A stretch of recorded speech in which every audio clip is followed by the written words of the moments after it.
Guys, I'm home again. What's wrong with this spec? Fight just started, man. What the fuck you doing? I don't know, man. I'm just trying to press buttons and Arcane Blast is just not coming. Oh. What's this? Oh, I feel the power! Arcane Blast your face and missiles!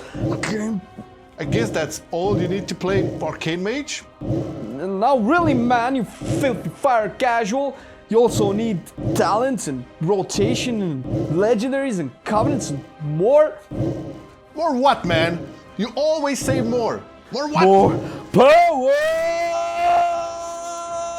Ah, for fuck's sakes.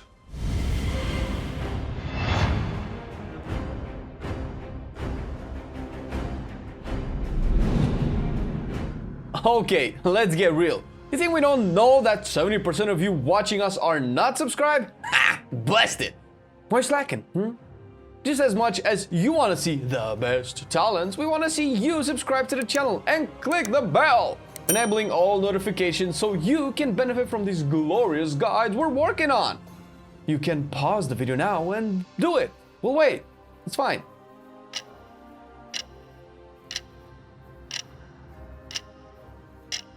Good. Now let's check the talent. Transition. First row brings the best option in amplification, which transforms your mana efficiency into damage by providing 2 extra shots of arcane missiles whenever clear casting. Arcane Familiar is simply not worth it right now, and Rule of Threes could be a good tool for sustain. However, being given all the procs there are in Shadowlands for arcane missiles and the fact that clear casting stacks up to 3 now, amplification takes first place as your starting talent. Second row has 3 good options for both rating and Mythic Plus, and the choice is pretty much yours here, depending on fights and preferences.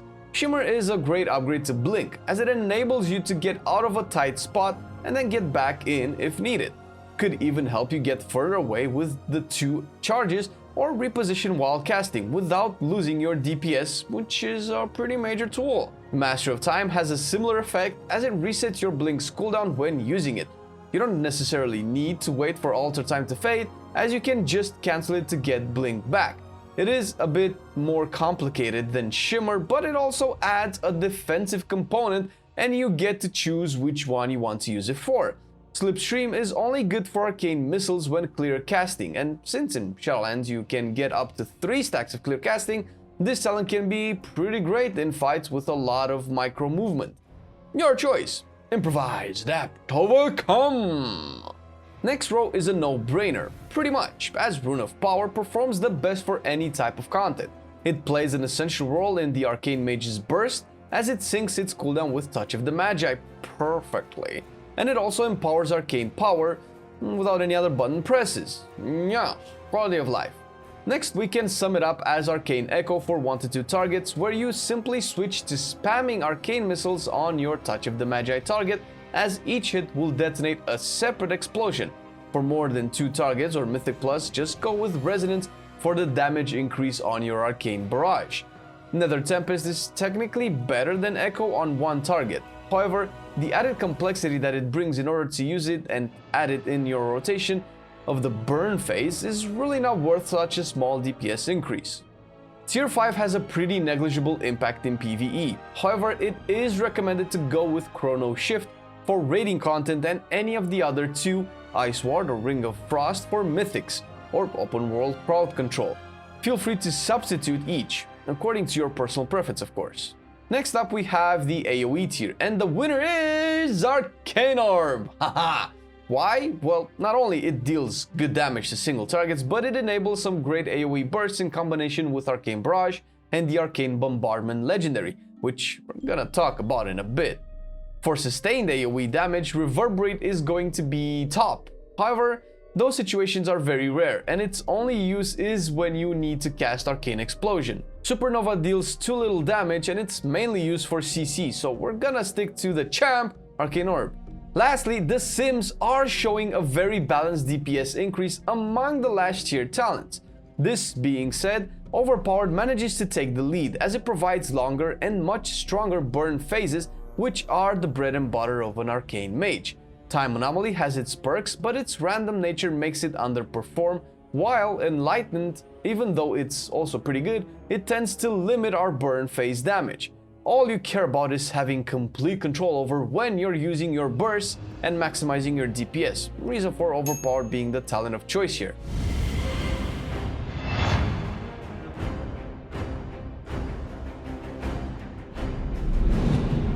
First of all, when talking about stats, don't forget that the strength of each stat can change according to your gear and talents, so we still recommend simming your character for the best choices, as the following list is going to be just a general overview for mages starting out. This being said, as per usual, intellect is king, so simply pick every item that provides a significant intellect increase, even if the secondary stats are worse, aka eye level. Moving down the list, Mastery is a very powerful stat for Arcane Mages, as right now it increases the damage of all of your spells, not just Arcane Blast and Barrage. Crit becomes a strong third option, being followed by Verse and Haste in an almost equal value. For some general stat priorities, depending on your content of choice, it would be recommended to use the following lists. For Mythic Plus, Intellect at the top, Verse, Crit, Haste, and Mastery, while for Raid you have Intellect, Mastery, Verse and Crit equal, and Haste at the bottom. Moving to enchants, the standard mage choices are very similar to the other specs. Your weapons will need Sinful Revelation for single target, pure single target, or Celestial Guidance in pretty much every other scenario, depending on your budget, whilst your chest piece will always shine with brighter light with Eternal Insight or Sacred Stats, again according to the deepness of your pockets.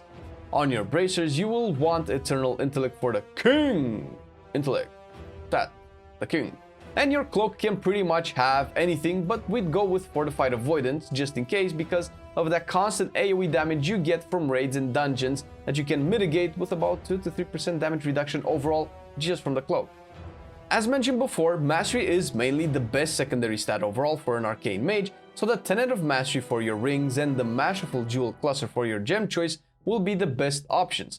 However, this is just a general rule of thumb, and your character might need different stats, as stated above, so you should sim it before taking a decision on these, since they're pretty easy to replace. To settle down your drinking problems, hey man, this is not about me!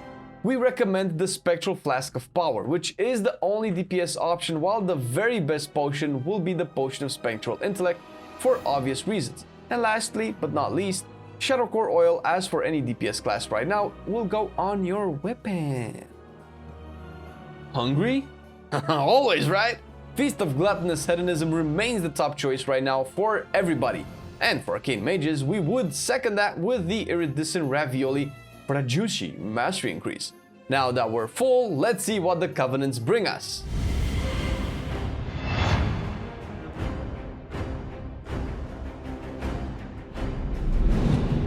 Even though raiding values single target damage mostly, none of the Covenants with single target spells are playing any important role into Arcane Mage's strengths, which makes Night Fade the best option here due to Shifting Power, which helps with your cooldown reduction, and Soul Shape for more mobility. The other Covenants have their strengths, but none rises to Night Fade's level. For Mythic Plus, where maybe some weak effects might make other Covenants slightly better, you still want to go with Corraine and Night Fade, as they bring the most overall value for any content. Quick note here, starting with patch 9.0.5, Venthyr gets a pretty huge buff in Mirrors of Torment. Whenever a mirror will be consumed, instead of getting mana, you will get a clear casting proc, which will boost Venthyr to your #1 choice for single target. Moving on to Conduits, we can safely say that the very best potency ones are Magi's Brand, taking first place, being entirely passive and improving our DPS significantly by boosting one of our main spells in the rotation. The second best is Arcane Prodigy, which lowers the cooldown of Arcane Power, our best nuking spell, every time we use Arcane Missiles with clear casting. Each wave of the spell triggers the proc, becoming so much more effective at higher ranks. When talking finesse, the best all-rounder is Flow of Time, which at max ranks lowers the cooldown of Blink and Shimmer by 4.8 seconds, making them 10 seconds and 20 seconds respectively. Endurance brings us Tempest Barrier, which can add up to major healing over the encounter's phase, however it isn't as good at critical times. Another one, which is only good at high ranks, would be Cryo Freeze. You rarely stay ice blocked for the entire duration, so high ranks can provide a quick burst of healing if needed.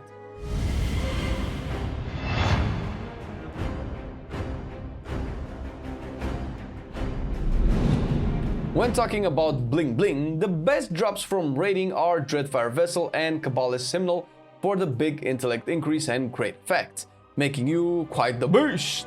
The on-use of Dreadfire has very strong damage output, even though it doesn't have any interactions with the spec mechanics, while Kabbalist's passive is very powerful both in single target and AoE.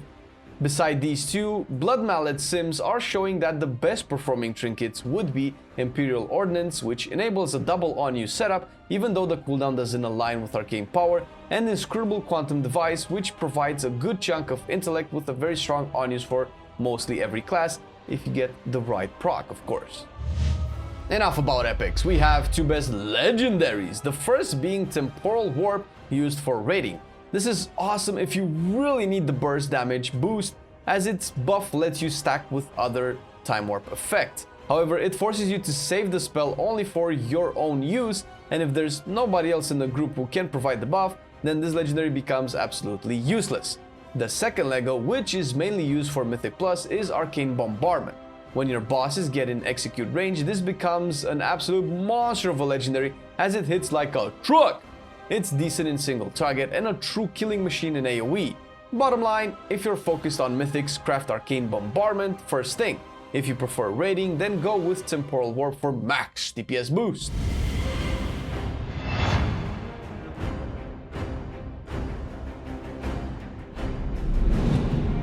Precast Arcane Blast, build 4 Arcane charges with Arcane Blast and Arcane Orb, cast Rune of Power and use Arcane Blast to fish for clear casting procs. Do not use them. After Rune of Power fades, use Touch of the Magi and Arcane Power, now begin your burn phase. Burn all your mana with Arcane Blast, use clear casting procs with Arcane Missiles, restore mana with Evocation, and use Shifting Power at the end of your rotation when Arcane Power, Evocation, Touch of the Magi, and Rune of Power are all on cooldown. Enter the burn phase whenever you have Arcane Power ready, and Evocation will be off cooldown by the time you run out of mana. This is about 20 seconds from 60% mana. Also, you should have at least 60% mana, 30% if you have the Empower talent, before entering burn phase.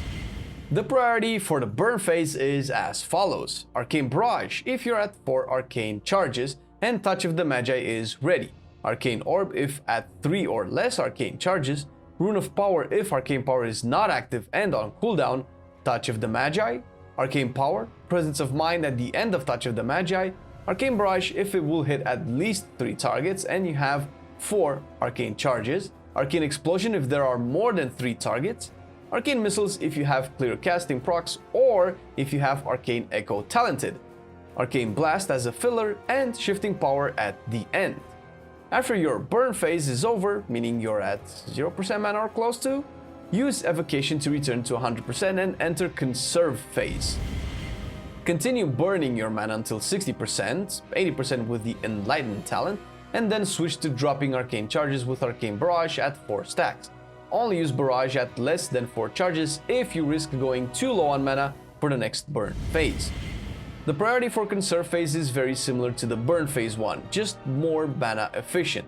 Arcane Orb if at 3 or fewer Arcane charges, Arcane Explosion if there are more than 3 targets and you have clear casting, Arcane Barrage if it will hit at least 3 targets and you have 4 Arcane charges, Arcane Barrage if you have 4 Arcane charges and less than 60% mana, Arcane Explosion if there are 3 or more targets, Shifting Power if Arcane Power, Touch of the Magi, and Rune of Power are on cooldown, and then Arcane Blast at the end. When both Touch of the Magi and Rune of Power are available, enter the mini burn phase. We enter this phase when Touch of the Magi is ready, but Arcane Power is on cooldown. Without any cooldown reduction and in a perfect world, you can fit exactly 2 mini burns in between each major burn phase, meaning Touch of the Magi aligns perfectly with every other Arcane Power. However, if you will have to delay a mini burn for any reason, or you are using the Arcane Prodigy Conduit, then you'll most likely end up having Arcane Power ready at the same time as your second mini burn phase. The priority for the mini burn phase is pretty simple: Touch of the Magi, Rune of Power, Arcane Missiles until Touch of the Magi fades, Arcane Blast until Rune of Power fades. That's it. After Rune of Power fades, enter the Conserve phase once again. And that would be it, ladies and gents. It may look a little bit complicated at first, but once you try it out a few times, you'll quickly get the hang of it. And I bet you'll enjoy it a lot. We would like to extend a huge thank you to Malone, again, for his awesome personality and the work he puts in with the community of mages all around and the guys that he makes so thoroughly researched and documented. If you want to check him out, try the Alter Time Discord and his Wowhead guides for more in-depth information. And of course, Malone, thank you very much for helping us with the video, with the feedback and everything that you do for us to make us understand mages better. Thank you to our patrons once again for supporting our channel and making all of this possible. You guys fucking rock, man. We won't be able to do this without you. And if you want to support us a little bit more, because YouTube has been hitting our videos for some reason or another, you can check the link down below for our Patreon page. It's not necessary, but we do appreciate it and it actually helps us a lot. Thank you for the Twitch gang. God damn it, you beautiful bastard. You're supporting us more and more and more and more and more and more and more all the time. We do stream on twitch.tv/MarcelianOnline and you can go there to catch us play Arcane Mage and all of the cool specs that we have leveled. Thank you very much for watching the video. See you next time. I've been loving it then, I still love it now. Still, I play WoW. Still, I play WoW. Getting better every day, let me show you how. Cause still, I play WoW. Still, I play WoW. It's getting harder to stay, but at the end of the day, it's a guilty pleasure, so just log in and play. Whether it's classic or retail, I'ma do a /bow. Still, I play WoW.